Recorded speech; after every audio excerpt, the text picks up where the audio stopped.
It all starts by introducing us to a girl named Kitoko Igualada, but we will just call her Kodo. Kodo is sitting outside on a hospital bench, and then she goes over to talk to a boy named Kuro, who is our main protagonist. She greets him, but the boy is confused since he doesn't know who she is. She then goes on to say, "How can't you remember the girl who saved your own life?" But he replies saying he can't remember ever being in danger that bad for someone to need to save his life. However, Kodo tells him that 2 years ago, at this hospital, he was walking through the corridors and some children passed by and accidentally pushed him. But before he fell down, Kodo was there to save him and grabbed him before he fell. Kuro and his girlfriend Saki thanked her that day, and he promised that he will always remember her. And at that moment, it was love at first sight for Kodo. Kodo was so intrigued at the sight of Kuro, and she even refers to him as a goat-like figure with 2 demon horns, but to everyone else he looks like a normal boy. We now go back to the present, and Kuro tells her he now remembers her, and then apologizes and tells her he's not good at remembering girls' faces, especially as she's wearing a new hat. She then sits down beside him and reintroduces herself to make sure he will never forget her ever again. Kodo then proposes that they should start dating because she knew his relationship with his ex-girlfriend Saki had ended, and he was single, but she wants him to tell her the reason why they broke up. And that's when he tells her that one night while they were both walking past a river, a monster appeared, so he ran away leaving only his girlfriend, and this is the reason they broke up. But Kodo tells him this is a lie, and what really happened was the monster was actually the one who was afraid of Kuro, and his girlfriend was also now scared of him because she saw how frightened the monster was of Kuro, and it made her question who he really was. Kodo then goes on to explain that all the monsters know his true identity, and find him terrifying from everyone else. So then Kuro asks Kodo who she really was, then she tells him she's the goddess of wisdom for all mythical creatures, monsters and spirits known as yokai. But Kuro doesn't believe her, so she convinces him by telling him to find the newspapers from 6 years ago, which tells the story of a girl who went missing but was later found without an eye and a leg. Kodo then leaves, and gets on the bus to go home, and this is when she is visited by one of the spirit creatures who asks her for help, and explains that there is a demon monster lurking in the library. But she tells him that she will take care of it tomorrow because she's following Kuro. The next day we see that Kuro found the newspaper about Kodo and learns about what happened. Kodo asks him if his investigation is enough proof for him to believe her, but he says that this still doesn't prove she's a goddess of wisdom. And just at that moment, a human transforms into a fox right in front of him, and tells Kodo that the library has been broken into by the monster, and asks her for help. The fox takes one look at Kuro and is frightened out of his mind, just by simply looking at him. After seeing the fox transform, he tells her that he now believes her story, and then they both head over to the library. When they arrive at the library, she tries talking with the monster, but it ignores her command and tries to attack her. Since Kuro can't control it either, they then try to escape.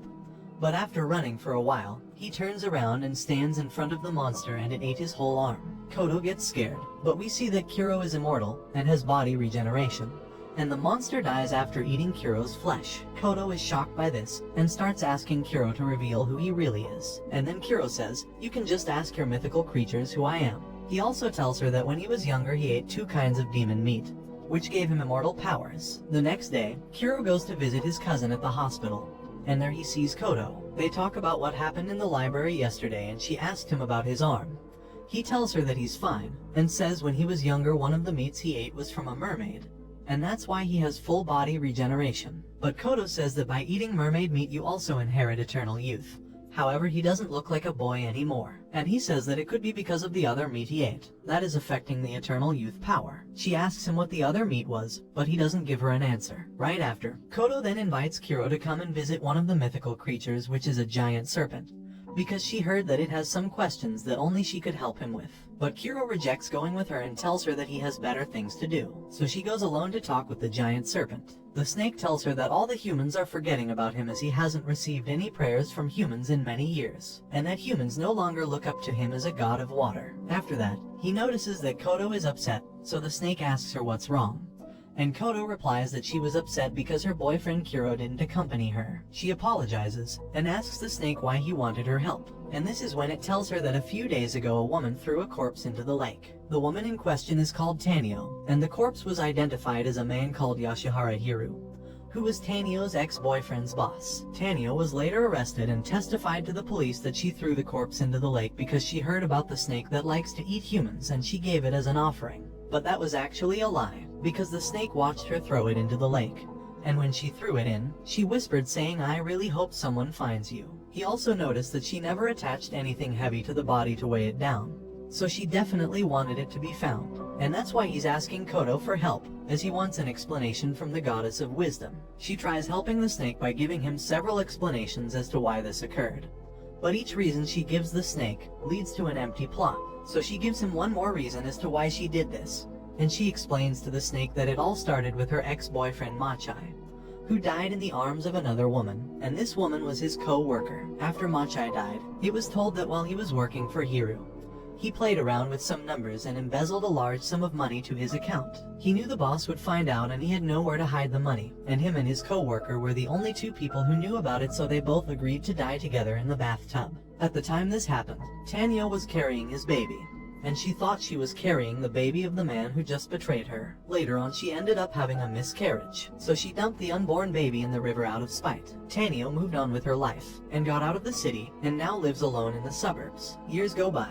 and Hiru visits her house and confesses to her that he was actually the one who embezzled the money, and that Machai and his co-worker were the only two people who knew about it and threatened to make it public, so he killed them both. After hearing his confession, she got her revenge on the boss, and then dumped his body in the river, hoping that the police would search the entire river, in the hopes that they would find her unborn baby she had with Machai. That's why she whispered saying she really hopes someone finds it. After explaining to the snake what happened, she sees Kuro, who is hiding this whole time, and listening in on the conversation. Kodo then leaves with Kuro, and Kodo tells Kuro that everything she just told the snake was a lie, because she sent one of her spirits to check on Tanyo at the time she was being detained, and the spirit heard her say the truth, and the real reason she did it was to see the snake eat the corpse. 2 years later, we see that Kuro's ex-girlfriend Saki is now a police officer. Saki and her partner discuss a recent case about a guy who crashed into the river while he was driving. Right after the incident, the guy told Saki he was distracted by a beautiful ghost.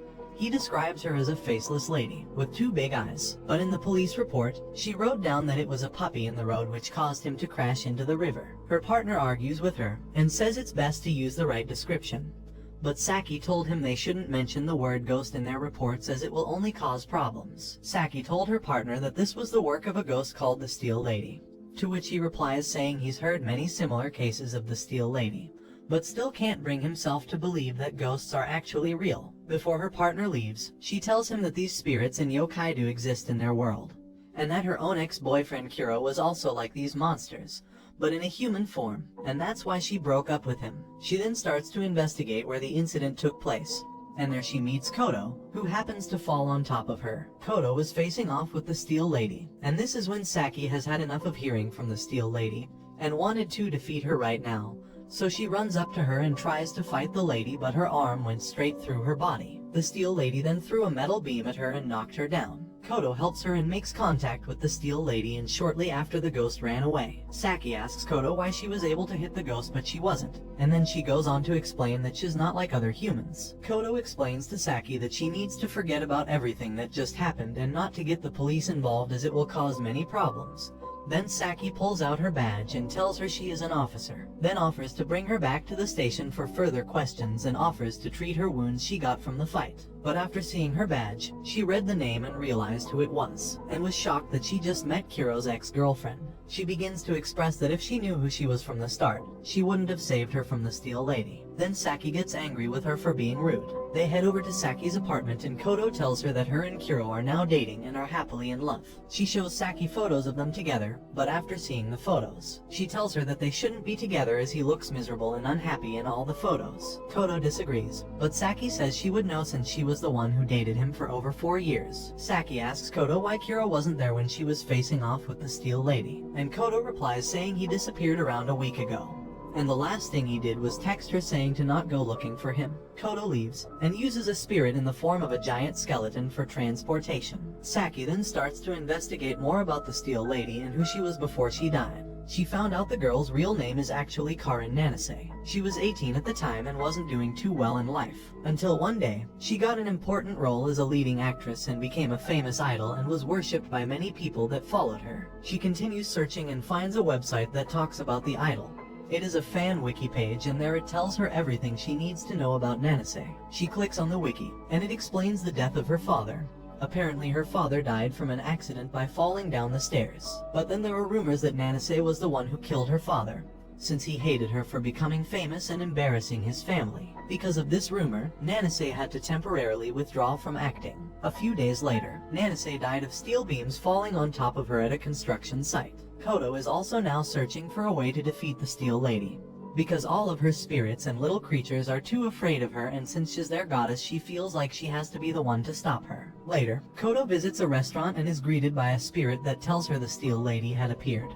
She arrives at the location and saw her fighting someone, and it was Kuro. Saki also arrives and the two of them are watching Kuro fight the Steel Lady. Kuro is losing the fight and takes a huge hit from the metal beam which kills Kuro, but he revives himself and came back to life and suddenly was able to predict all her attacks. Saki doesn't understand how he was able to do this, so Kodo explains that the other meat he ate when he was younger was from the beast called Kudan. Normally no one else survives after eating this meat, and his grandmother was the one who fed him both the mermaid meat. And after that his final test was to eat the meat of the Kudan beast. After eating the Kudan, he gained the ability to see into the future. However, he can only use this power when he dies, so when the Steel Lady kills him, he uses this power to see into the future. And when he comes back to life, he can predict all her moves. We return back to the fight and Kuro breaks her neck, but apparently this didn't hurt her because she fixes herself and then runs away. Then Kuro sees them both watching him, and they all decide to meet in Saki's apartment. They all talk about what they can do to defeat the Steel Lady.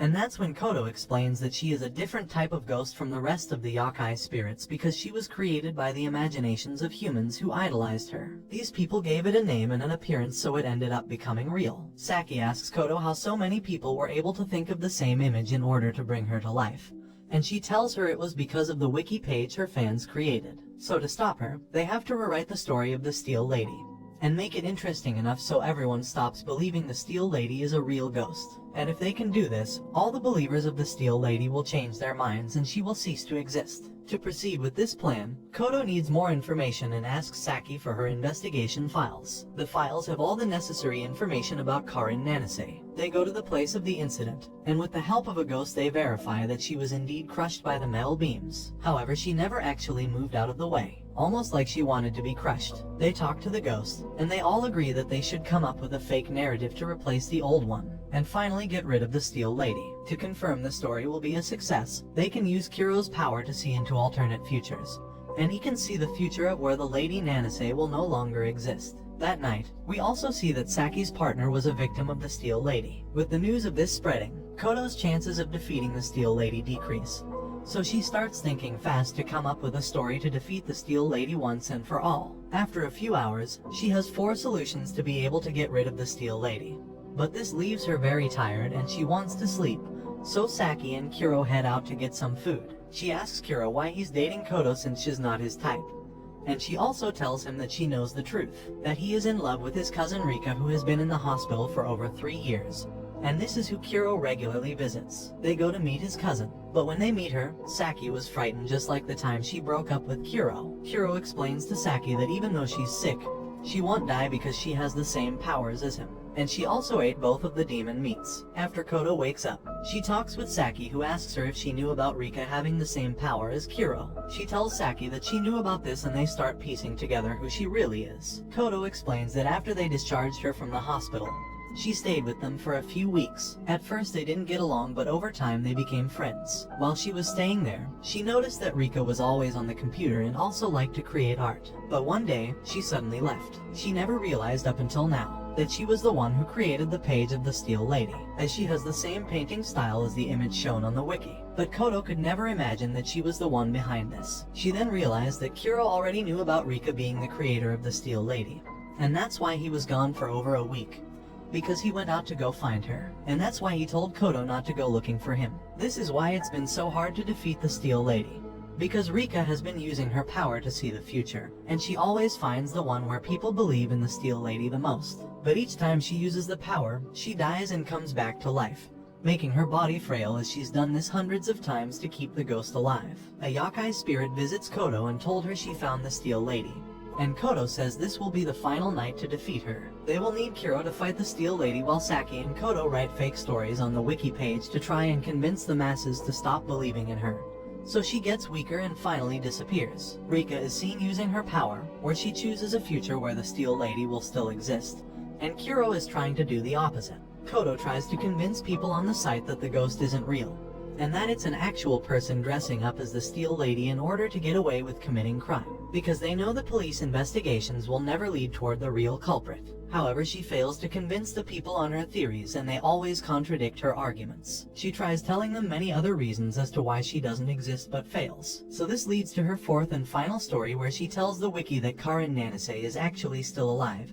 and she wanted to find a way to get out of the spotlight due to all of the rumors about her killing her father, which led to her being abandoned by the rest of her family and her sister, and she wanted a fresh start. She does this by finding a look-alike of herself, and when she met her, they started talking and became friends. One day, she asked her for a favor, which was to become a decoy and help her direct the paparazzi away from the location. She agrees to help Nanase and begins to dye her hair and wear Nanase's clothes. She tells her to run into the construction site and she will meet her there later. She then hit her unconscious, and right after crushed her face with the steel beam so she couldn't be fully identified. This way Nanase could pretend to be her instead and live a normal life. But some of the users start asking what was the point of Steel Lady Nanase if the real Nanase was actually alive. And then other users point out that the real Nanase might be the one who created her and made the wiki herself in order to make the world believe she was really dead. Thanks to this, everyone started to believe that Nanase was actually still alive, and she created the website herself in order to hide the fact that she was alive, and this is when Kuro finally defeats the ghost,